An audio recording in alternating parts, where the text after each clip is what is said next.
Lecture de la deuxième lettre de Saint Jean. Moi, l'Ancien, à la Dame élue de Dieu et à ses enfants que j'aime en vérité. J'ai eu beaucoup de joie à trouver plusieurs de tes enfants qui marchent dans la vérité selon le commandement que nous avons reçu du Père. Et maintenant, Dame élue, je t'adresse une demande. Aimons-nous les uns les autres. Ce que je t'écris là n'est pas un commandement nouveau, nous l'avions depuis le commencement. Or, l'amour, c'est que nous marchions selon ses commandements. Tel est le commandement selon lequel vous devez marcher, comme depuis le commencement vous l'avez appris. Beaucoup d'imposteurs se sont répandus dans le monde, ils refusent de proclamer que Jésus-Christ est venu dans la chair. Celui qui agit ainsi est l'imposteur et l'antichrist. Prenez garde à vous-même pour ne pas perdre le fruit de notre travail, mais pour recevoir intégralement votre salaire. Quiconque va trop loin et ne se tient pas à l'enseignement du Christ, celui-là se sépare de Dieu. Mais celui qui se tient à cet enseignement, celui-là reste attaché au Père et au Fils.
De l'évangile de notre Seigneur Jésus-Christ selon saint Luc.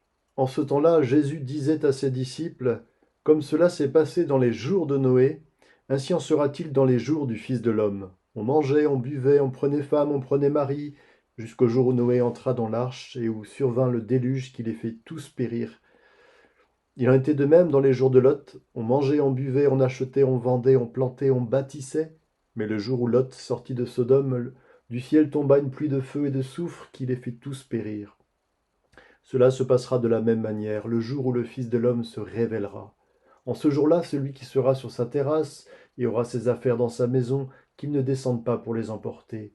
Et de même celui qui sera dans son champ, qu'il ne retourne pas en arrière. Rappelez-vous la femme de Lot. Qui cherchera à conserver sa vie la perdra, et qui la perdra la sauvegardera. Je vous le dis, cette nuit-là, 2 personnes seront dans le même lit, l'une sera prise, l'autre laissée. 2 femmes seront ensemble en train de moudre du grain, l'une sera prise, l'autre laissée. Prenant alors la parole, les disciples lui demandèrent « Où donc, Seigneur ?» Il leur répondit « Là où sera le corps, là aussi se rassembleront les vautours. » Frères et sœurs, nous serons surpris sur notre terrasse, dans notre champ, dans notre lit, sur notre lieu de travail. Jésus donc vient de donner des exemples qui situent ces personnes saisies sur le vif par le retour du Christ, par la fin des temps. Et pourtant, les disciples ne peuvent pas s'empêcher de demander « Où donc, Seigneur? Où donc ?» Donc la question n'est pas tant topographique que théologique. Signifie peut-être en quoi seront-ils saisis, surpris, en quel lieu spirituel, puisque géographique, seront-ils rejoints en vérité? Quelles seront leurs coordonnées surnaturelles? C'est comme ça que je comprends en tout cas la question des disciples.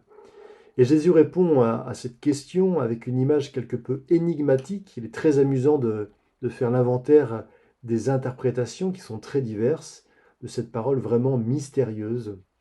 Personne n'a vraiment tranché. Là où sera le corps, là aussi se rassembleront les vautours. Peut-être n'est-il pas nécessaire d'avoir fait de longues études de théologie et d'avoir simplement été un fidèle lecteur de Lucky Luke. Vous avez tous en tête ces images de ces vautours qui attendent le festin. Personnellement, je comprends cette image.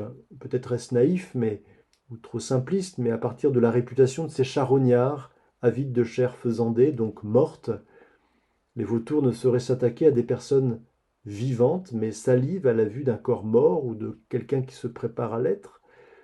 N'est-ce pas une image de notre appartenance à Dieu dans sa grâce? Soit nous sommes vivants parce qu'attachés à Dieu, et alors notre corps n'est pas une proie du diable, il est promis à une résurrection de vie. Nous croyons à la résurrection de la chair parce que nous croyons à la résurrection de la totalité de la personne humaine. Dieu ne nous aime pas à moitié. Soit nous sommes déjà morts et l'adversaire salive en effet, comme un charognard qui tourne, car nous ne survivrons pas à la mort. La première mort, la séparation de l'âme et du corps, pourrait être aussi une seconde mort, séparation de notre âme avec Dieu, et donc un festin pour l'ennemi. C'est bien ce qu'enseigne saint Jean, si j'ai bien entendu, dans la première lecture, aux membres d'une communauté qu'il semble bien connaître et accompagner. Quiconque va trop loin et ne se tient pas à l'enseignement du Christ, celui-là se sépare de Dieu. Mais celui qui tient à cet enseignement, écrit-il, celui-là reste attaché au Père et au Fils, et celui-là donc peut espérer vivre toujours, ne pas craindre d'être surpris sur sa terrasse, dans son champ, dans son lit ou au travail, car il sait bien où il est, dans le cœur de Jésus. Amen.